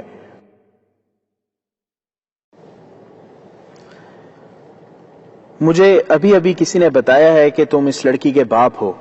اجنبی نے سعدیہ کا حلیہ بتا کر کہا، اگر تم اس لڑکی کو ڈھونڈ رہے ہو تو وہ تمہیں یہاں نہیں ملے گی۔ اب تک وہ مصر کی سرحد سے باہر اور بہت دور جا چکی ہوگی۔ گزشتہ شام میں نے ایک گھوڑا دیکھا تھا۔ ایک نوجوان اور ایک بڑی خوبصورت لڑکی دوسری لڑکیوں سے ہٹ کر گھوڑے کے پاس گئی۔ سوار گھوڑے کے قریب کھڑا تھا۔ لڑکی نے اس کے ساتھ کچھ باتیں کی۔ سوار گھوڑے پر سوار ہو کر چند قدم پرے چلا گیا۔ لڑکی ادھر ادھر دیکھتی اس کے پیچھے گئی۔ آگے جا کر وہ خود ہی سوار کے آگے گھوڑے پر بیٹھ گئی۔ سوار گھوڑا دوڑا لے گیا۔ میں دیکھ رہا تھا اور سوچ رہا تھا کہ یہ لڑکی کون ہو سکتی ہے جو ایک سوار کے ساتھ اپنی مرضی سے چلی گئی ہے۔ آج کسی نے بتایا کہ وہ تمہاری بیٹی تھی۔ اسے اب ڈھونڈنے کی کوشش نہ کرو۔ وہ آدمی چلا گیا۔ سعدیہ کے باپ کے آنسو نکل آئے۔ محمود کا رد عمل کچھ اور تھا۔ وہ جاسوس تھا۔ اس نے یہ سوچا کہ یہ آدمی سفید جھوٹ بول گیا ہے۔ اس کی اطلاع اور تمام تر بیان جھوٹ تھے۔ کوئی اسے کیسے بتا سکتا تھا کہ اس شخص کی بیٹی ایک سوار کے ساتھ بھاگ گئی ہے جب اسے دیکھنے والا یہ اکیلا شخص تھا؟ جاسوس کو یہ ٹریننگ خاص طور پر دی جاتی تھی کہ اس کی بات پر فوراً اعتبار نہ کرو اور ہر کسی کو شک کی نگاہ سے دیکھو۔ محمود نے اس اجنبی کا پیچھا کیا۔ وہ ہجوم میں سے ہوتا ہوا ٹیلوں کے پیچھے چلا گیا اور خیموں میں کہیں غائب ہو گیا۔ محمود کو یقین ہو گیا کہ سعدیہ انہی خیموں میں ہے اور اس کے اغوا میں اس آدمی کا ہاتھ ہے۔ یہ سعدیہ کے خریداروں میں سے ہو سکتا ہے جنہوں نے سودا نہ ہونے پر سعدیہ کے باپ کو لڑکی کے اغوا کی دھمکی دی تھی۔ سعدیہ کے باپ نے اسے نہیں پہچانا تھا۔ یہ اجنبی سعدیہ کے باپ کو یہ جھوٹا بیان دے کر گمراہ کرنے آیا تھا تاکہ باپ اپنی بیٹی کو یہاں تلاش نہ کرے۔ محمود بن احمد کے دل میں سعدیہ کی اتنی شدید محبت تھی کہ اس نے سعدیہ کو وہاں سے نکالنے کا تہیہ کر لیا۔ اس نے امام کو جا کر یہ ساری بات سنائی۔ امام سراغ رسانی کے شعبے کا ذہین حاکم تھا۔ اس نے بھی یہی رائے دی کہ اس غریب باپ کو دھوکہ دیا جا رہا ہے کہ اس کی بیٹی کسی کے ساتھ بھاگ گئی ہے۔ محمود نے امام کے ان دونوں جاسوسوں سے جو گاؤں میں موجود رہتے تھے ذکر کیا اور کہا کہ وہ سعدیہ کو وہاں سے نکالے گا اور اسے ان کی مدد کی ضرورت ہے، مگر یہ کام آسان نہیں تھا۔ ٹیلوں کے اندر اب کوئی نہیں جا سکتا تھا۔ نور الدین زنگی نے کرک کے محاصرے میں اپنی فوج لگا دی تھی اور قلعہ توڑنے کے طریقے سوچ رہا تھا۔ اس نے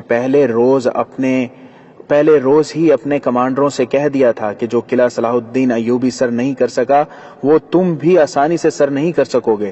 صلاح الدین ایوبی تو ناممکن کو ممکن کر دکھانے والا آدمی ہے۔ سلطان ایوبی نے اسے تفصیل سے بتا دیا تھا کہ یہاں کون کون سے طریقے آزما چکا ہے۔ یہ بھی بتایا تھا کہ قلعے کے اندر کیا کیا ہے، رسد اور جانور کہاں ہیں اور آبادی کس طرف ہے۔ اسے یہ معلومات جاسوس نے دی تھی۔ وہ اندر آگ پھینکنا چاہتا تھا مگر اس کی منجنیقیں چھوٹی تھیں۔ اس کے علاوہ سلیبیوں کے پاس بڑی کمانیں تھیں جس کے تیر بہت دور تک چلے جاتے تھے۔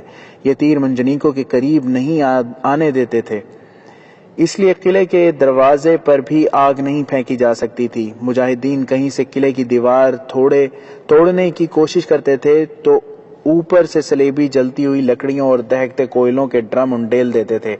نور الدین زنگی نے اپنے نائبین کا اجلاس بلا کر انہیں کہا، صلاح الدین ایوبی نے مجھے کہا تھا کہ وہ بڑی منجنیقیں بنوا کر اندر آگ پھینک سکتا ہے، لیکن اندر مسلمانوں کی آبادی ہے، اگر ایک بھی مسلمان جل گیا تو یہ ساری عمر کا پچھتاوا ہوگا۔ میں اب ایوبی کی سوچ کے خلاف فیصلہ کر رہا ہوں۔ میں نے اتنی بڑی منجنیقیں بنانے کا انتظام کر لیا ہے کہ جن کی پھینکی ہوئی آگ اور وزنی پتھر دور تک جا سکیں گے۔ آپ کو یہ حقیقت قبول کرنی پڑے گی کہ آپ کی پھینکی ہوئی آگ سے اندر چند ایک مسلمانوں کو بھی نقصان پہنچے گا۔ میرے دوستو، اگر تم اندر کے مسلمانوں کی حالت جانتے ہو تو کہو گے کہ وہ مر ہی جائیں تو اچھا ہے۔ وہاں کسی مسلمان کی عزت محفوظ نہیں، مسلمان بچیاں سلیبیوں کے پاس ہیں اور مرد کھلے قید خانے میں پڑے بیگار کر رہے ہیں۔ وہ تو دعائیں مانگ رہے ہوں گے کہ خدا انہیں موت دے دے۔ آپ کا محاصرہ جس قدر لمبا ہوتا جائے گا، اندر کے مسلمانوں کی عزتیں بھی اسی قدر زیادہ اور اذیتوں کی مدت لمبی ہوتی جائے گی، اور پھر یہ ضروری تو نہیں کہ ہر ایک مسلمان جل مرے گا۔ اگر چند ایک مر گئے تو ہمیں یہ قربانی دینی ہی پڑے گی۔ آپ بھی تو مرنے کے لیے آئے ہیں۔ اسلام کو زندہ رکھنا ہے تو ہم میں سے کئی ایک کو جانیں قربان کرنی ہوں گی۔ میں آپ کو یہ اطلاع اس لیے دے رہا ہوں کہ آپ میں سے مجھ پر کوئی یہ الزام عائد نہ کرے کہ میں نے ایک قلعہ سر کرنے کے لیے بے گناہ مسلمانوں کو جلا دیا ہے۔ ہم میں سے کوئی بھی ایسا نہیں سوچے گا۔ ایک سالار نے کہا، ہم یہاں اپنی بادشاہی قائم کرنے نہیں آئے، فلسطین مسلمانوں کا ہے، ہم یہاں اپنے رسول اللہ صلی اللہ علیہ وسلم کی بادشاہی بحال کرنے آئے ہیں۔ قبلہ اول ہمارا ہے، صلیبیوں اور یہودیوں کا نہیں۔ ہم یہودیوں کے اس دعوے کو کبھی تسلیم نہیں کر سکتے کہ فلسطین یہودیوں کا وطن ہے۔ ایک اور نے کہا، ہم سب جل مرنے کے لیے تیار ہیں، ہم اپنے بچوں کو بھی قربان کرنے کے لیے تیار ہیں۔ نور الدین زنگی کے ہونٹوں پر ایسی مسکراہٹ آ گئی جس میں مسرت نہیں تھی۔ اس نے کہا، تم جانتے ہی ہوگے کہ فلسطین کو اپنا وطن بنانے کے لیے یہودی کس میدان میں لڑ رہے ہیں۔ انہوں نے اپنی دولت، اپنی بیٹیوں کی عصمت صلیبیوں کے حوالے کر دی ہے اور انہیں ہمارے خلاف لڑا رہے ہیں۔ اپنی دولت اور اپنی لڑکیوں کے ہی ذریعے ہماری صفوں میں غدار پیدا کر رہے ہیں۔ ان کا سب سے بڑا نشانہ صلاح الدین ایوبی اور مصر ہے۔ مصر کے بڑے بڑے شہروں میں فاحشہ عورتوں کی تعداد بڑھتی جا رہی ہے۔ یہ سب یہودی عورتیں ہیں۔ افسوسناک حقیقت یہ ہے کہ ہمارے مسلمان عمرہ اور دولت مند تاجر یہودیوں کے جال میں پھنس گئے ہیں۔ ان میں نفاق اور تفرقہ بھی پیدا ہو گیا ہے۔ اب کفار انہیں آپس میں لڑائیں گے۔ اگر ہم ہوش میں نہ آئے تو یہودی ایک نہ ایک دن فلسطین کو اپنا وطن بنا کر قبلہ اول کو اپنی عبادت گاہ بنا لیں گے اور مسلمان مملکتیں آپس میں لڑتی رہیں گی۔ انہیں محسوس تک نہ ہوگا کہ ان کی آپس کی چپکلش کے پیچھے یہودیوں اور صلیبیوں کا ہاتھ ہے۔ یہ ہوگا دولت، عورت اور شراب کا کرشمہ جو شروع ہو چکا ہے۔ اگر ہمیں آنے والی نسلوں کو باوقار زندگی دینی ہے تو ہمیں آج کی نسل کے کچھ بچے قربان کرنے پڑیں گے۔ میں نیا چاند نکلنے تک کرک لے لینا چاہتا ہوں، خواہ مجھے اس کے کھنڈر ملیں اور اندر مسلمانوں کی جلی ہوئی لاشیں ملیں۔ ہم انتظار نہیں کر سکتے، ہمیں صلیبیوں اور یہودیوں کو بحیرہ روم میں ڈبونا ہے۔ یہ کام ہمیں اپنی زندگی میں کرنا ہے۔ مجھے نظر آ رہا ہے کہ ہمارے بعد اسلام کا پرچم غداروں اور صلیب نوازوں کے ہاتھوں میں آ جائے گا۔ نور الدین زنگی نے کاریگروں کی بھی ایک فوج ساتھ رکھی ہوئی تھی۔ اس نے متعلقہ کاریگروں کو بتا دیا تھا کہ کھجوروں کے بہت لمبے لمبے درخت کاٹ کر منجنیقیں تیار کریں۔ اس نے کاریگروں کے مشوروں سے کچھ اور قسم کے بھی درخت کٹوا لیے تھے اور حکم دیا کہ ان کے تنے اور ٹہن خشک ہونے سے پہلے کام میں لائے جائیں تاکہ ان میں لوہے والی سختی پیدا نہ ہو جائے۔ کاریگر دن رات مصروف رہتے تھے۔ ان کے ساتھ ہی زنگی نے وزنی پتھروں کے ڈھیر لگوا دیے تھے۔ اس کے پاس صلاح الدین ایوبی کا چھوڑا ہوا آتش گیر مادے کا ذخیرہ بھی تھا۔ بہت سا سیال مادہ زنگی اپنے ساتھ لے آیا تھا۔ اس نے آگ کے گولے تیار کر لیے تھے۔ اسی دوران مصر سے سلطان ایوبی کی بھیجی ہوئی فوج بھی پہنچ گئی۔ نور الدین زنگی کو اس فوج کے متعلق بتایا گیا تھا کہ بغاوت کے لیے تیار ہے، لیکن زنگی نے جب اس کا معائنہ کیا تو اسے بغاوت کا شائبہ تک نظر نہ آیا۔ زنگی سلطان ایوبی کی طرح دانش مند اور دور اندیش انسان تھا۔ اس نے اس فوج کو چند ایک پرجوش الفاظ سے اس سے زیادہ بھڑکا دیا جتنا سلطان ایوبی نے بھڑکا کر بھیجا تھا۔ ایک روز سورج غروب ہو چکا تھا۔ صلیبی حکمران اور اعلیٰ فوجی کمانڈر قلعے کے اندر ایک کانفرنس میں بیٹھے تھے۔ ان کی باتوں سے معلوم ہوتا تھا کہ انہیں محاصرے کے متعلق کوئی پریشانی نہیں۔ انہیں یہ بھی پتہ چل چکا تھا کہ سلطان ایوبی مصر جا چکا ہے اور نور الدین زنگی آ گیا ہے۔ کانفرنس والے دن کی صبح انہیں یہ اطلاع ملی کہ مصر سے تازہ دم فوج آ گئی ہے۔ اس صورتحال پر غور کرنے کے لیے یہ سب اکٹھے ہوئے تھے۔ انہوں نے ابھی بات شروع کی ہی تھی کہ دھماکے کی طرح آواز سنائی دی اور ملبہ گرنے کا شور بھی اٹھا۔ صلیبی کمانڈر اور حکمران دوڑتے باہر نکلے۔ ساتھ والے کمرے کی منڈیر پھٹ گئی تھی اور وہاں ایک وزنی پتھر پڑا تھا۔ دیوار میں شگاف نہیں ہوا تھا۔ زناٹا سا سنائی دیا جو قریب آ کر دھماکہ بن کر خاموش ہو گیا۔ اسی جگہ کے قریب ایک اور پتھر گرا۔ صلیبی وہاں سے بھاگے۔ وہ سمجھ گئے کہ مسلمان منجنیقوں سے پتھر پھینک رہے ہیں۔ وہ قلعے کی دیوار پر گئے مگر شام اندھیری ہو چکی تھی، کچھ نظر نہیں آتا تھا۔ یہ نور الدین زنگی کی تیار کرائی ہوئی ایک منجنیق تھی جسے تجرباتی طور پر استعمال کیا جا رہا تھا۔ یہ ضرورت کے عین مطابق دور مار تھی مگر اسے چلانا بہت مشکل تھا۔ ایک لمبے ٹہن کے وسط میں مضبوط رسے سے باندھے گئے تھے جنہیں گھوڑوں کے زور سے کھینچ کر خم دیا جاتا تھا اور خم کی جگہ پتھر رکھا جاتا تھا۔ انتہائی خم میں لے جا کر رسہ تلواروں سے کاٹ دیا جاتا تھا۔ اس طریقے سے نقصان یہ ہوتا تھا کہ رسہ کٹ جاتا تھا اور اسے گانٹ دے کر دوبارہ استعمال کے لیے تیار کیا جاتا تھا۔ دوسری تکلیف یہ ہوتی تھی کہ جب 8 گھوڑوں کو کھچا تنا ہوا رسہ کٹتا تو گھوڑے دور آگے کو اس طرح چلے جاتے تھے جیسے کسی بے پناہ قوت نے دھکا دیا ہو۔ 2-3 بار یوں ہوا کہ 2 گھوڑے آگے جا کر گھٹنوں کے بل گر پڑے اور پچھلے گھوڑے ان کے اوپر گرے۔ 2 سوار ایسے زخمی ہوئے کہ محاذ کے قابل نہ رہے۔ زنگی نے پھر بھی آدھی رات کے بعد تک یہ عمل جاری رکھا جس سے یہ نقصان ہوا کہ صلیبیوں کے ہیڈ کوارٹر کی 2 چھتیں گر پڑیں اور چند ایک کمروں کی دیواروں میں لمبے چوڑے شگاف پڑ گئے۔ یہ نقصان کچھ زیادہ تو نہیں تھا لیکن صلیبیوں کے حوصلہ شکنی کی صورت پیدا ہو گئی تھی۔ چند ایک دیواروں کے شگافوں نے ہیڈ کوارٹر کے محافظوں اور دیگر عملے کو وہاں سے بھگا دیا تھا اور صبح تک اس دور کی پہلی بمباری کی دہشت ناک خبر سارے شہر میں پھیل گئی تھی۔ مگر آدھی رات کے بعد نور الدین زنگی کی پہلی دور مار منجنیق بیکار ہو گئی تھی۔ پتھر پھینکنے والا حصہ جسے خم دیا جاتا تھا زیادہ استعمال سے زیادہ زور دینے سے ٹوٹ گیا۔ آخری پتھر قلعے کے اندر جانے کی بجائے دیوار کے باہر لگا۔ زنگی نے اگلا پتھر پھینکنے سے روک دیا تاہم یہ تجربہ ناکام نہیں تھا۔ کاریگروں میں 2 خاص طور پر دانش مند تھے۔ انہوں نے بنیادی اصول دیکھ لیا تھا۔ اسی اصول پر انہیں کامیاب دور مار منجنیق تیار کرنی تھی۔ انہوں نے اس پر غور کرنا شروع کر دیا تھا کہ رسے کاٹے بغیر پتھر نکلے اور اگر رسے کاٹنے ہی پڑیں تو گھوڑے اس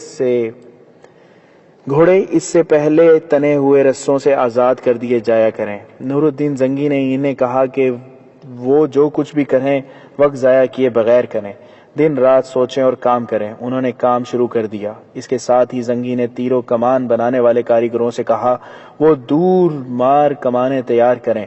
اس نے اپنے کمانڈروں سے کہا کہ اپنے دستوں میں سے غیر معمولی طور پر طاقتور سپاہی الگ کر لیں جو بڑی کمانوں سے تیر پھینک سکیں۔ سعدیہ کے گاؤں کے باہر جہاں وہ بکریاں چراتی اور محمود بن احمد سے ملاقات کرتی تھی، ایک ایسی دنیا آباد ہو گئی جس کی رونق وہاں کے لوگوں کے لیے روئے زمین کی نہیں آسمان سے اتری ہوئی معلوم ہوتی تھی۔ بہت دیر گزری، سورج غروب ہو چکا تھا، رات تاریک تھی۔ لوگوں کو ٹیلوں کے اندر جانے کی اجازت دے دی گئی تھی لیکن انہیں ایک طرف بٹھا دیا گیا تھا۔ کسی کو کسی ٹیلے کے اوپر جانے کی اجازت نہیں تھی۔ لوگوں کو جہاں بٹھایا گیا وہاں سے کسی کو اٹھنے کی اجازت نہیں تھی۔ انہیں کوئی حکم نہیں دیا جا رہا تھا بلکہ اس سے ڈرایا جا رہا تھا۔ کہتے تھے کہ وہ کسی کی ذرا سی بھی حرکت سے ناراض ہو گیا تو سب پر مصیبت نازل ہوگی۔ لوگ دم بخود بیٹھے دیکھ رہے تھے۔ ان سے کچھ دور بڑی خوبصورت دریاں اور ان پر 2 قالین بچھے ہوئے تھے۔ پیچھے لمبے لمبے پردے لٹکے ہوئے تھے جن پر ستارے سے چمکتے تھے۔ یہ چمک ان مشعلوں اور قندیلوں سے پیدا ہوتی تھی جو ایک خاص ترکیب سے رکھی جل رہی تھیں۔ پردوں کے پیچھے عمودی ٹیلا تھا جس کے دامن میں اجنبی لوگ غار کھود رہے تھے۔ اس ٹیلے کے پیچھے کچھ جگہ ہموار تھی، وہاں رنگا رنگ خیمے نصب تھے۔ تماشائیوں پر ایسا رعب طاری تھا کہ وہ ایک دوسرے کے ساتھ سرگوشی میں بھی بات نہیں کرتے تھے۔ یہ رات اس سے اگلی تھی جس رات سعدیہ اغوا ہوئی تھی۔ سامنے لٹکے ہوئے پردے آہستہ آہستہ ہلنے لگے تھے، ستارے آسمان کے ستاروں کی طرح ٹمٹمانے لگے، اور ایسے سازوں کا ترنم سنائی دینے لگا جن کے نام سے بھی کوئی واقف نہیں تھا۔ یہ ایک گونج سی تھی جس میں طلسماتی سا اثر تھا۔ صحرا کی خاموشی رات میں یہ تاثر روحوں تک اترتا محسوس ہوتا تھا۔ یہ احساس بھی ہوتا تھا جیسے اس ترنم کی لہریں لوگوں کے اوپر سے گزر رہی ہوں، جنہیں وہ دیکھ سکیں گے، چھو بھی سکیں گے۔ یہی وجہ تھی کہ لوگ بار بار اوپر ادھر ادھر دیکھتے تھے، لیکن انہیں نظر کچھ بھی نہیں آتا تھا۔ سازوں کے ترنم میں ایک اور گونج شامل ہو گئی۔ صاف پتہ چلتا تھا کہ بہت سے آدمی مل کر ایک ہی نغمہ گنگنا رہے ہیں۔ اس میں لڑکیوں کی آواز بھی تھی۔ اس کے ساتھ جب ٹیلے کے سامنے اتنے لمبے لمبے پردے ہلتے تھے تو یوں لگتا تھا جیسے رات فضا اور ماحول پر وجد طاری ہو گیا ہو۔ لوگ پوری طرح مسحور ہو گئے تو کہیں سے گونجدار آواز اٹھی، وہ آ گیا ہے جسے خدا نے آسمان سے اتارا ہے، اپنے دل اور دماغ خیالوں سے خالی کر دو، وہ تمہارے دلوں اور دماغوں میں خدا کی سچی باتیں اتار دے گا۔ پردوں میں جنبش ہوئی، پردوں میں سے ایک انسان نمودار ہوا۔ وہ تھا تو انسان ہی، لیکن اس مترنم اور مرعوب ماحول میں، ان روشنیوں میں وہ کسی بلند و بالا جہان کی مخلوق لگتا تھا۔ اس کے سر کے بال بھورے، ریشمی اور لمبے تھے جو اس کی شانوں پر پڑتے تھے۔ بالوں میں چمک تھی، چہرہ بھرا بھرا اور سرخ و سفید تھا، داڑھی سلیقے سے تراشی ہوئی تھی، یہ بھی بھورے رنگ کی تھی، جسم گٹھا ہوا اور اس پر سبز چوغا تھا۔ چوغے پر پردوں کی طرح ستارے تھے جو روشنیوں میں چمکتے تھے، ایسی ہی چمک اس کی آنکھوں میں تھی۔ اس کے سراپا میں ایسا تاثر تھا جس نے لوگوں کو مبہوت کر دیا۔ اس کے ساتھ سازوں کا گونجدار ترنم اور بہت سی آوازوں کے گنگنانے کی گونج، مگر جس نے لوگوں کو دم بخود کیا تھا وہ ان کی کہانیوں کا اثر تھا جو وہ کبھی سے سن رہے تھے۔ ان معجزاتی کہانیوں کی سنسنی خیزی نے ان کی سوچوں پر غلبہ پا رکھا تھا۔ اس رات اسے اپنے سامنے دیکھ کر انہوں نے پہلے تو سر جھکائے، پھر ہاتھ اس طرح پیٹ پر باندھ لیے جس طرح نماز میں باندھے جاتے ہیں۔ اس نے پردوں کے سامنے کھڑے ہو کر بازو اوپر کو پھیلائے اور کہا، تم پر اس خدا کی رحمت نازل ہو جس نے تمہیں دنیا میں اتارا، جس نے تمہیں آنکھیں دیں تاکہ تم دیکھ سکو، جس نے تمہیں کان دیے تاکہ تم سن سکو، جس نے تمہیں دماغ دیا کہ تم سوچ سکو، جس نے تمہیں زبان دی تاکہ تم بول سکو۔ تم ہی جیسے انسانوں نے جن کی آنکھیں تمہاری طرح ہیں، زبانیں تمہاری طرح ہیں، تمہیں غلام بنا کر خدا کی نعمتوں سے اور دنیا کی آسائشوں سے محروم کر دیا ہے۔ اب تمہارا یہ حال ہے کہ تمہاری آنکھیں دیکھ سکتی ہیں مگر تمہیں کچھ نظر نہیں آتا، تمہارے کان سن سکتے ہیں مگر یہ سچ بات نہیں سنتے، تمہارا دماغ سوچ سکتا ہے مگر اس میں وہم اور جھوٹے قصے بھرے ہوئے ہیں، تمہاری زبانیں بول سکتی ہیں مگر ان کے خلاف ایک کلمہ نہیں کہہ سکتی۔ جنہوں نے تمہیں غلام بنا لیا ہے، انہوں نے تمہیں تمہارے گھوڑے اور اونٹوں کو اور تمہارے جوان بیٹوں کو خرید لیا ہے، اور وہ تمہارے بیٹوں کو اس طرح لڑاتے ہیں جس طرح کتوں کو لڑایا جاتا ہے۔ وہ تمہارے گھوڑوں اور اونٹوں کو تیروں اور برچھیوں سے چھلنی کروا کر مرواتے ہیں، تمہارے بیٹوں کو مروا کر ریگستانوں میں پھینک دیتے ہیں جہاں انہیں مردے کھانے والے پرندے اور درندے کھا جاتے ہیں۔ میں وہ آنکھ ہوں جو آنے والے وقت کو دیکھ سکتی ہے اور دیکھ سکتی ہے کہ انسانوں کے دلوں میں کیا ہے۔ میں وہ کان ہوں جو خدا کی آواز سن سکتا ہے۔ میں وہ دماغ ہوں جو بنی نوع انسان کی بھلائی کی سوچتا ہے۔ میں وہ زبان ہوں جو خدا کا پیغام سناتی ہے۔ میں خدا کی زبان ہوں۔ کیا تو لافانی بھی ہے جسے موت نہیں آئے گی؟ مجمع میں سے ایک آواز اٹھی، لوگ دم بخود ہو گئے، بعض ڈر بھی گئے کہ اس شخص نے اس مقدس انسان کی بات کاٹ کر اس مصیبت کو آواز دی ہے جو گاؤں پر نازل ہوگی۔ تم آزما لو، اس نے کہا، میرے سینے میں تیر مارو۔ اس کی آواز میں اور انداز میں جادو کا اثر تھا۔ اس نے پھر کہا، یہاں کوئی تیر انداز ہے تو میرے سینے پر تیر چلائے۔ ہجوم پر سناٹا طاری ہوا۔ اس نے غصیلی اور آواز میں بلند کہا، میں حکم دیتا ہوں کہ یہاں کسی کے پاس تیر و کمان ہے وہ سامنے آ جائے۔ 4 تیر انداز جو سعدیہ کے گاؤں کے رہنے والے نہیں تھے آہستہ آہستہ آگے آئے۔ وہ ڈرے سہمے ہوئے تھے۔ اس نے کہا، 30 قدم گن کر چاروں میرے سامنے کھڑے ہو جاؤ۔ انہوں نے 30 قدم گنے اور اس کی طرف منہ کر کے کھڑے ہو گئے۔ کمانوں میں تیر ڈالو۔ چاروں نے ترکشوں میں ایک ایک تیر نکال کر کمانوں میں ڈال دیا۔ میرے دل کا نشانہ لے لو۔ انہوں نے کمانیں سیدھی کر کے نشانہ لے لیا۔ یہ سوچے بغیر کہ میں مر جاؤں گا پوری طاقت سے کمانیں کھینچو اور تیر چلا دو۔ انہوں نے کمانیں جھکا لیں۔ انہوں نے یہی سوچا تھا کہ وہ مر جائے گا۔ میرے دل کا نشانہ لے کر تیر چلاؤ، اس نے گرج کر کہا، ورنہ جہاں کھڑے ہو وہیں شعلے بن کر بھسم ہو جاؤ گے۔ تیر اندازوں نے اپنی موت کے ڈر سے فوراً کمانیں اوپر کر لیں اور اس کے دل کا نشانہ لے لیا۔ دیکھنے والا ہجوم اس طرح خاموش تھا جیسے وہاں کوئی بھی زندہ نہیں تھا۔ سازوں کا ترنم اس سکوت پر کچھ زیادہ ہی سحر آ گئی اور پرسوز ہو گیا تھا۔ اس کے ساتھ ایسے انسانوں کے مترنم گونج پر ابھری جو نظر نہیں آتے تھے۔ اس سحر آگی موسیقیت میں 4 کمانوں کی پنگ پنگ کی آوازیں بڑی صاف سنائی دیں۔ 4 تیر اس مقدس انسان کے دل کے مقام پر پیوست ہو گئے۔ وہ کھڑا رہا، اس کے بازو اوپر اور کچھ دائیں بائیں پھیلے ہوئے تھے۔ اس کے ہونٹوں پر مسکراہٹ آ گئی۔ 4 خنجروں والے آگے آ جائیں، اس نے کہا، تیر انداز چلے جائیں۔ تیر انداز حیران و پریشان چلے گئے اور 4 آدمی ایک طرف سے سامنے آئے۔ اس حکم پر کہ خنجر ہاتھ میں لے لو اور مجھ سے 15 قدم گن کر میرے سامنے کھڑے ہو جاؤ۔